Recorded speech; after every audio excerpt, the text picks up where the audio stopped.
A very good morning to all students. In this video lecture, we will be studying three-phase induction motor. I have named it as part 1 because here we will be dealing with the theoretical concepts, and in second part of the video series, we will try to solve some numerical problems. So let us get started with three-phase induction motor. As the name suggests, it is a three-phase motor. So we will be using a three-phase supply, and the name of this motor is induction motor. So it will be working on the principle of induced voltage and induced current.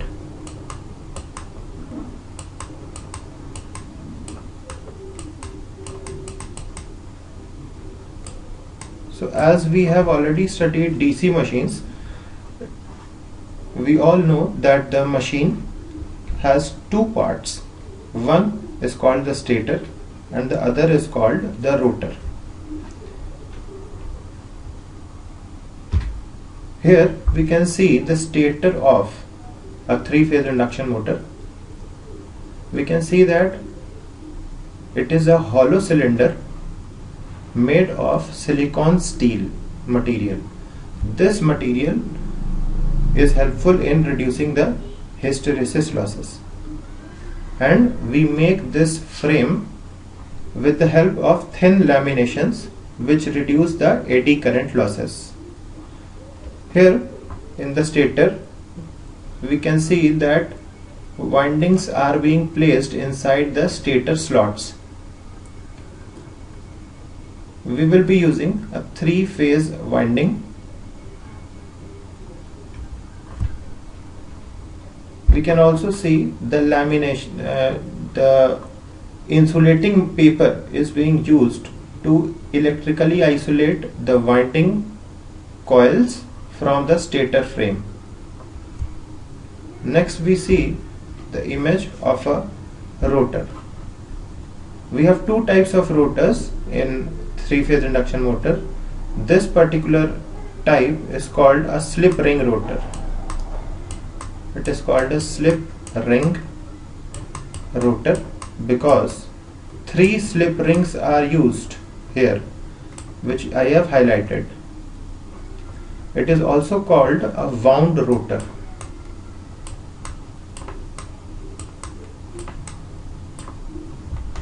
We can see the slots are made on the rotor surface, which is also a cylindrical structure, and windings are inserted in these slots. Internally, all the windings, which are a three-phase winding again, are connected in star connection. So we have a star connected armature inside the rotor armature. So when we are using a star connection, we have three free terminals. Internally they are connected at the neutral point, but three free terminals are available. So these three terminals are brought out along the shaft and connected to each slip ring. In the next figure we can see the three slip rings are connected to brushes. This is a carbon brush. The carbon brush is made of carbon and graphite mixture. Graphite is used to minimize the frictional losses because graphite is a solid lubricant. So we can see it has been labeled 1, 2 and 3. So 3 slip rings and 3 brushes will be used in this type of rotor construction. The brush is a part of the stator, and the slip ring, because it is mounted on the shaft, becomes part of the rotor itself. So at this junction, where the brushes are in contact with the slip rings, these slip rings,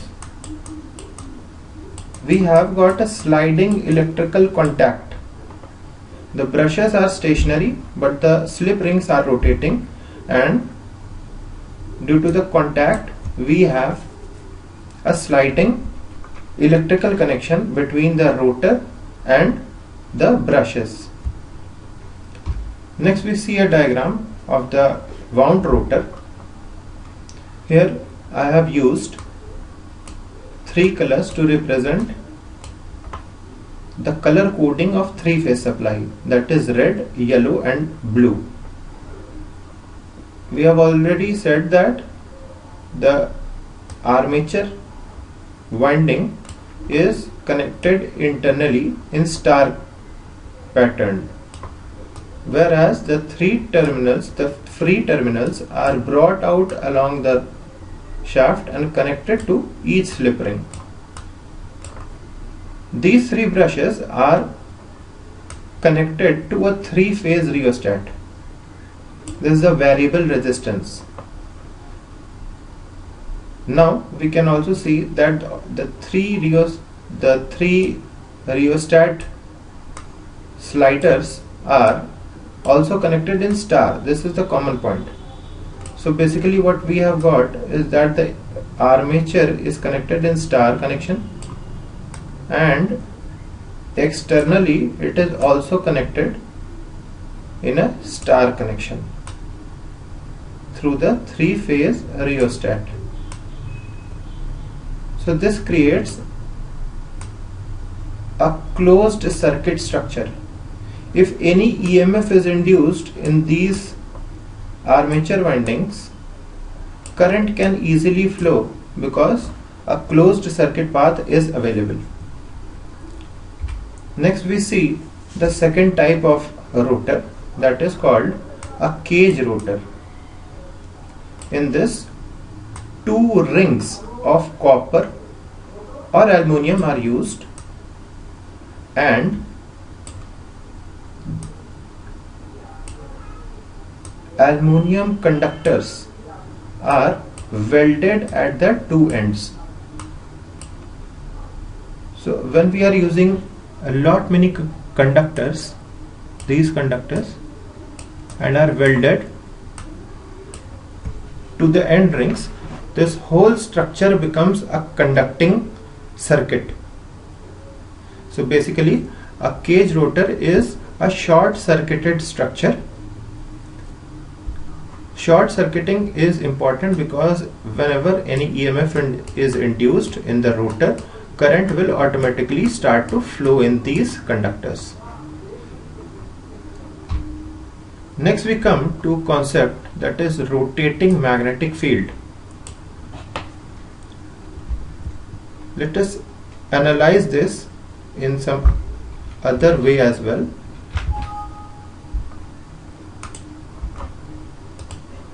So what we have done is, we have placed three-phase windings on the stator.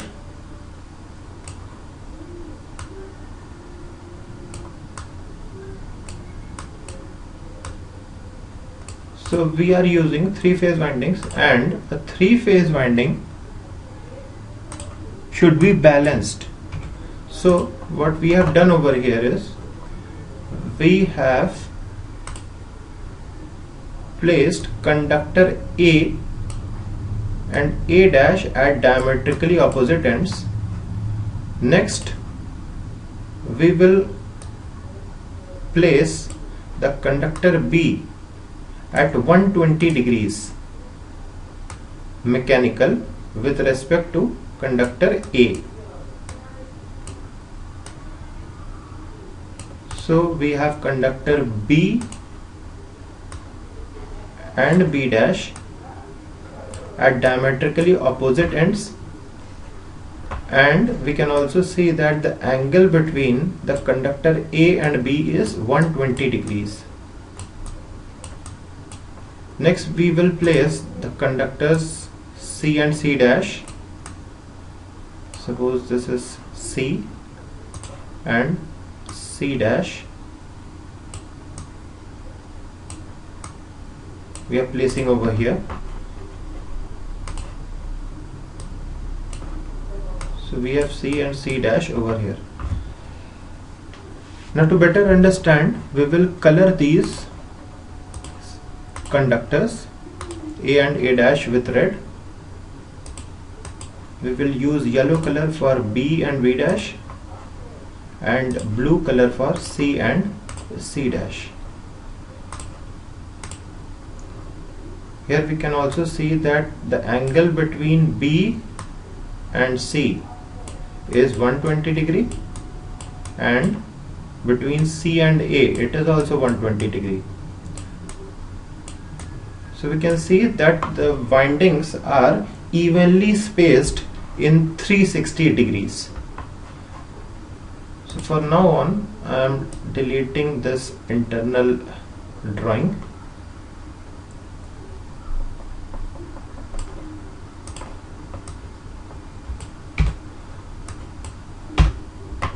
Now coming back to rotating magnetic field concept, if we have a current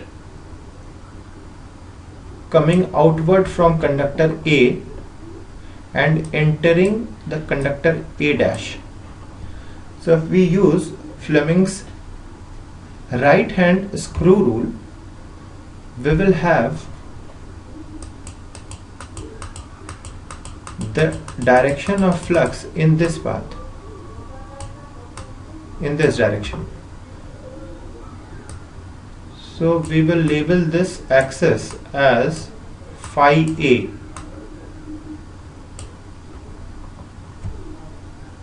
If the current is flowing into the conductor A dash and coming out of the conductor A, then the direction of magnetic field will be the one shown by the arrow and labeled phi A. This is for the positive cycle. Suppose that we are using 3-phase AC sinusoidal supply, then for some polarity of voltage, the direction of flux will be this as indicated, and in the next half cycle it will be in the opposite direction. So we are not using currently the opposite direction, we are confining ourselves to this direction only. The same thing will happen if we have the current coming out of conductor B and entering the conductor B dash. So here we will have the variation of flux in the phase B in this direction. So we are labeling this as phi B. Using the same pattern, we take a dot current in conductor C and a cross current in conductor C dash. So here we can see that the flux variation of phase C will be along this direction.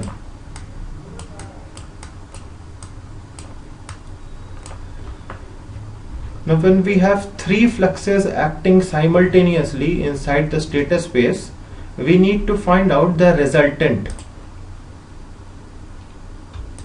of these fluxes. Suppose we take the horizontal and the vertical axis.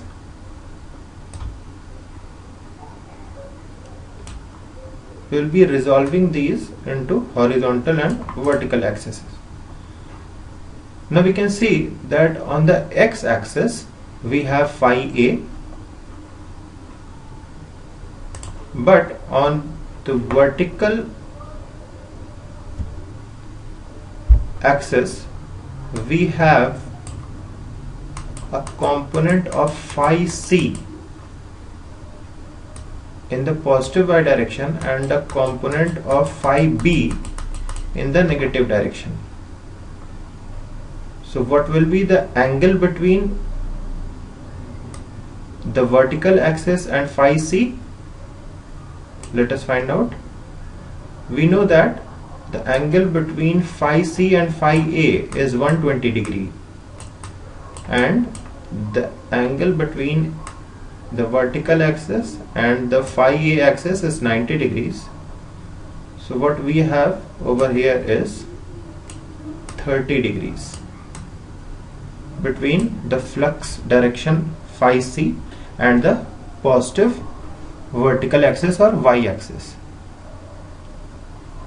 So we have the vertical component of phi C as phi C cos of 30,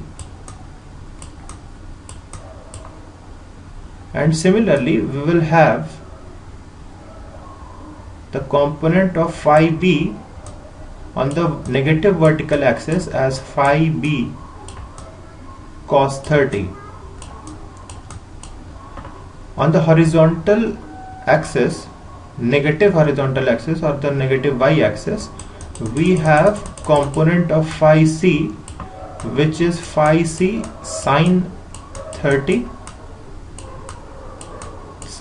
degrees, and the component of phi B on this axis is phi B sin 30.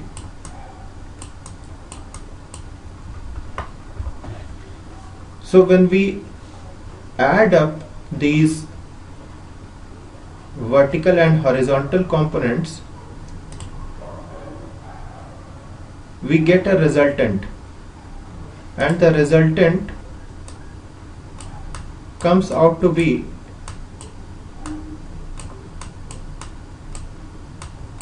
(1.5) of phi m.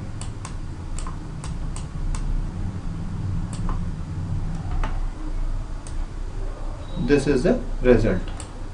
Now you will be asking what is phi m and how we have arrived at this expression. So we are labeling phi A as phi m sin omega t. We are considering this as the reference flux. So we will have phi B as phi m sin omega t minus 120 degrees, and phi C will be phi m sin omega t plus 120 degree. So phi m is the maximum value of flux in any of the phases, and it is a function of time. Phi A, phi B and phi C all are functions of time. They are varying sinusoidally. But the resultant flux is a constant term, that is 1.5 of phi m. When we try to find out the angle of the resultant with respect to positive x-axis, theta, we arrive at an expression pi by 2 minus omega t.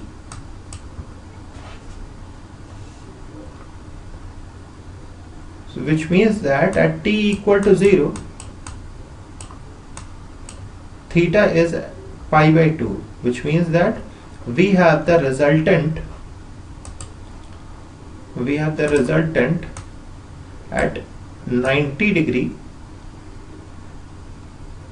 This is our resultant at the starting at t equal to 0, and as time advances this theta will become smaller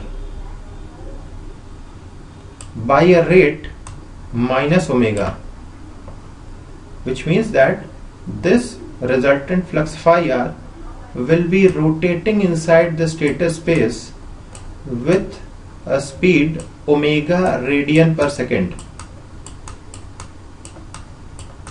This omega radian per second has been the angular frequency of the fluxes, of the individual fluxes. So we see that we have a rotating magnetic field inside the stator space. Of course, that derivation can be done very easily.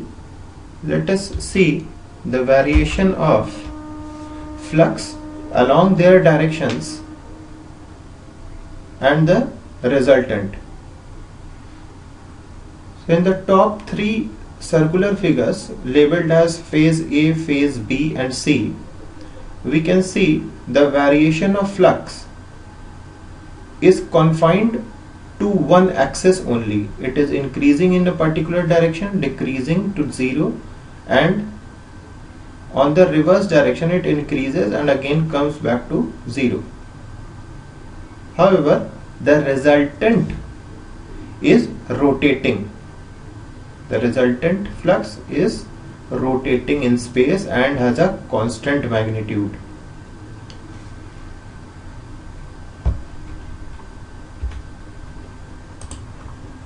Now, if we are using the phase sequence RYB, first is R, it is taken as reference. So if R is our reference, then the yellow phase will be at minus 120 degrees and the blue phase will be at plus 120 degrees.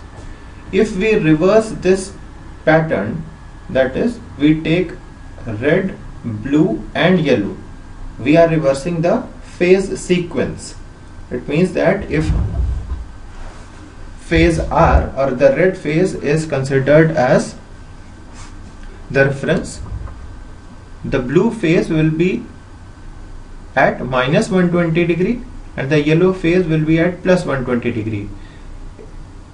If the phase sequence is reversed, the direction of rotation of the resultant flux also reverses.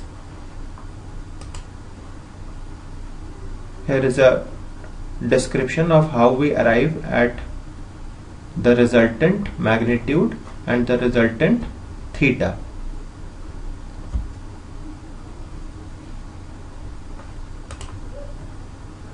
Now we come to the concept of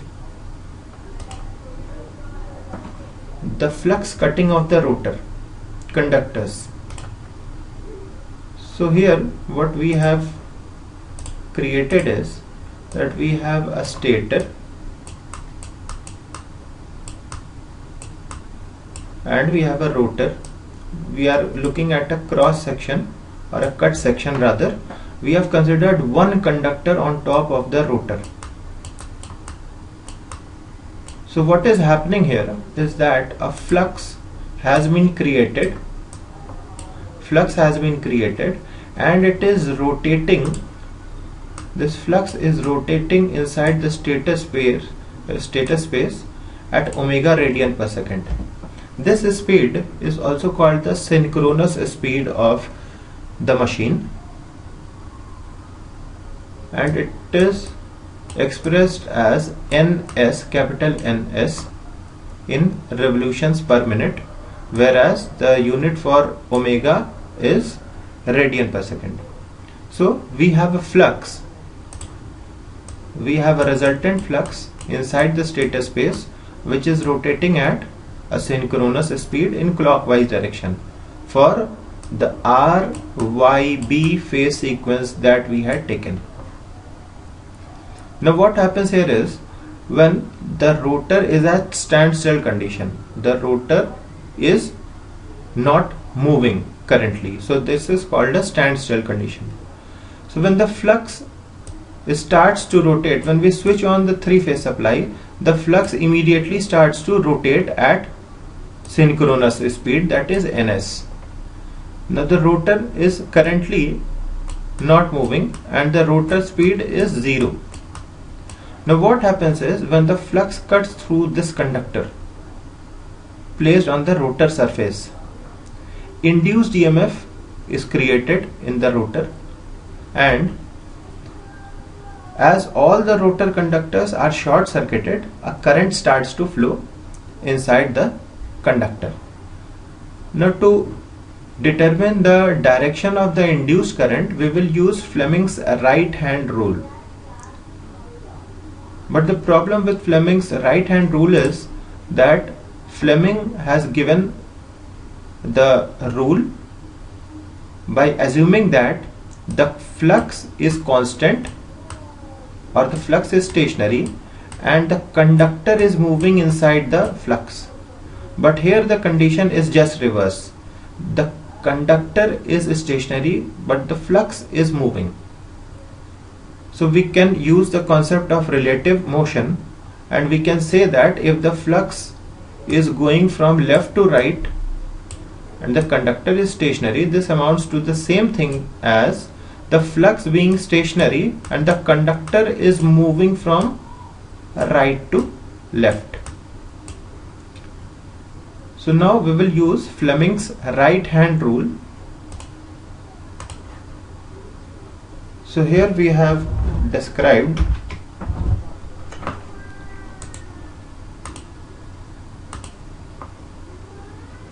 the direction of flux is downward as given by this arrow. In this part we are using Fleming's right hand rule.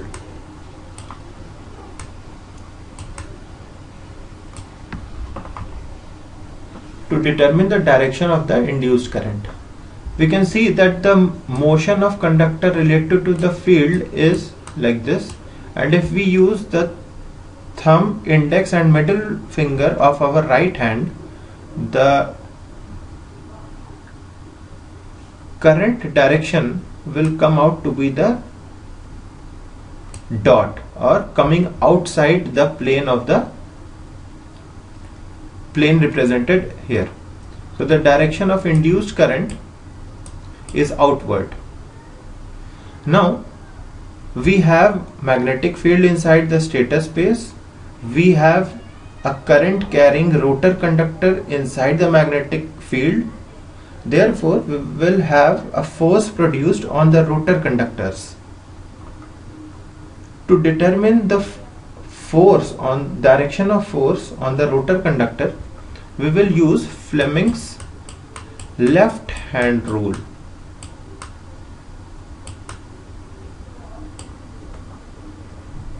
So the direction of flux is still downward, and we have a current coming out of the conductor surface like this.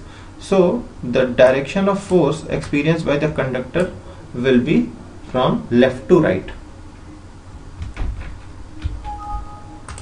Here we have seen that the flux was rotating in this direction, or from left to right or clockwise direction, and we see that if the dot current is there on the rotor conductor, the force applied on the rotor conductor is also clockwise. So now the rotor starts to rotate in the same direction as that of the field. Now we can say that the rotor speed has increased to some value nr. Now due to the force applied, the rotor speed increases from 0 to a value just below the synchronous speed, which means that the rotor speed will approach or be very near to the synchronous speed or the speed of the magnetic field, but it cannot be equal to the synchronous speed. The reason for this is that as soon as the rotor speed, we are imagining that the rotor speed has increased to a value and has become equal to synchronous speed, which means that the flux and the conductor are rotating at the same speed. So effectively there will be no flux cutting, and if there is no flux cutting, the induced EMF will be 0 and the current will be 0, and therefore the force exerted on the conductor will also be 0. In the absence of force, the rotor will slow down, and therefore this condition will never occur. This condition will never occur. So the induction motor can never run at synchronous speed, but will run just below synchronous speed. Now we define two terms that are related to induction motors. First is slip speed. Slip speed is defined as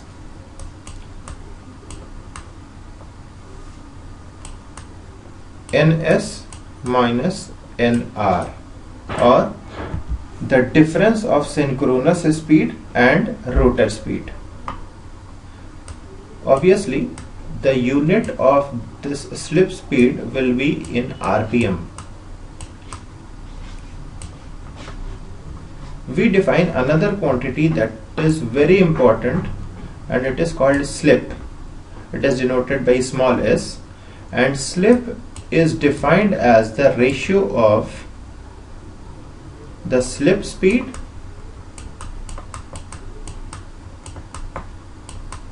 and the synchronous speed. So slip is equal to ns minus nr divided by ns. Now because slip is a ratio, there is no unit. It is a unitless quantity because it is a ratio. Now we look at the range of values of slip. Now slip is defined, as we have seen, as ns minus nr. First we take the value of nr to be 0. If nr is 0, which means standstill condition or starting condition, at this condition the slip will be equal to ns divided by ns, that is equal to 1.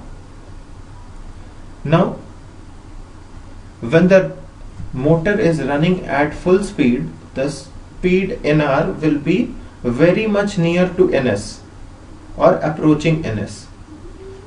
Therefore the numerator becomes very small and approaches towards 0. But ns equal to nr condition cannot be justified. Therefore the range of values of slip is between 0 and 1. S can be equal to 1, but it can never be equal to 0. Let us highlight this once more. S equal to 1 denotes a starting condition or standstill condition. I will write a standstill condition.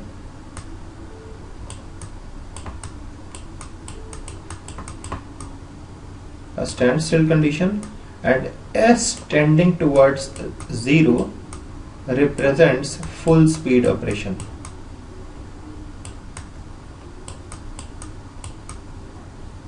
Or the running condition. Next we look at the torque slip characteristics of the induction motor. We have defined in the PDF that will be available to you how we have arrived at the torque equation of induction motor. So here we will be discussing torque slip characteristics and leave the derivation of torque to the PDF that you will be soon have. So tau d, this is the developed torque. This is equal to a constant k into a fraction which has s in the numerator, slip we have just studied slip, and we have a quantity E2 naught square. Let us first define what is E2 naught. E2 naught is the rotor standstill EMF. R2 is the rotor resistance per phase. Because we have 3 phases, we are defining the rotor resistance per phase, and this is a constant quantity. In the denominator we also have a new quantity, that is x2 naught square. x2 naught is the rotor reactance per phase. Now we divide the torque slip characteristics in three regions. First is the low slip region. Low slip region means S is tending towards 0. If this is the condition, then in the denominator the term S square will be approximately equal to 0, and therefore this term in the denominator can be neglected with respect to R2 square. So if we want to discuss about the relation between torque and slip, we can see that the developed torque is proportional to S, which is of the form y equal to mx. Therefore it will be a straight line equation or something resembling it. Next we have the medium slip region. First let us consider the high slip region, so medium slip region will be better understood. Now for high slip region, S is tending towards 1. If S is tending towards 1, then the quantity S square x2 naught square is very large as compared to R2 square. So we will be neglecting R2 square in the denominator, and therefore we will have a condition something like S in the numerator and S square x2 naught square in the denominator. So 1 power of S cancels out, and the torque, the developed torque, can be seen as inversely proportional to S. This is of the form y equal to k by x, which is the expression for a rectangular hyperbola. Now in the medium slip region nothing can be neglected, and this expression has to be used as a whole, and the characteristic of torque and slip becomes something like an inverted parabola. So in the next slide we will see the torque slip characteristic. Remember that the starting of the motor is from this point, and at full running condition it goes towards the left. So this point is a starting point. This is the starting point, because we have S equal to 1 here. S equal to 1 represents the starting point, and S tending to 0 represents full speed operation.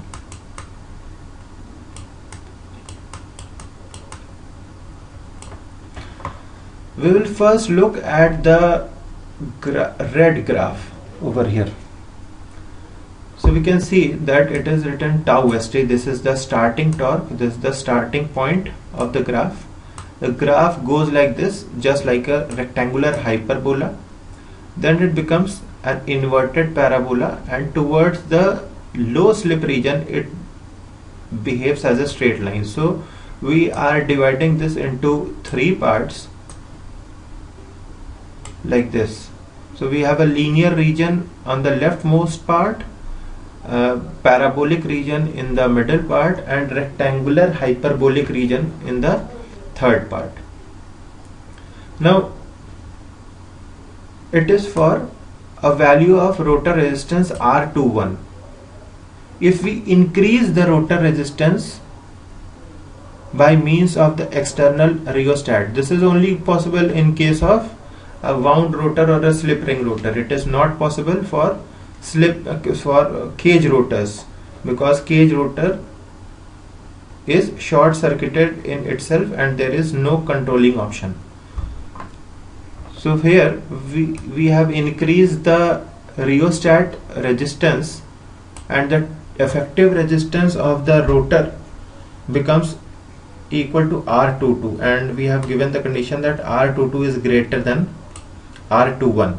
So the graph shifts towards the right side, and we have the blue graph for the same machine.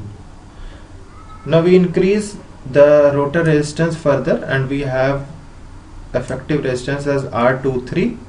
So we can see as we keep on increasing the rotor resistance, the starting torque increases, and it has got a maximum value for a condition where R2 is equal to your X2 naught. This is the maximum value of torque which can be availed from the three-phase induction motor.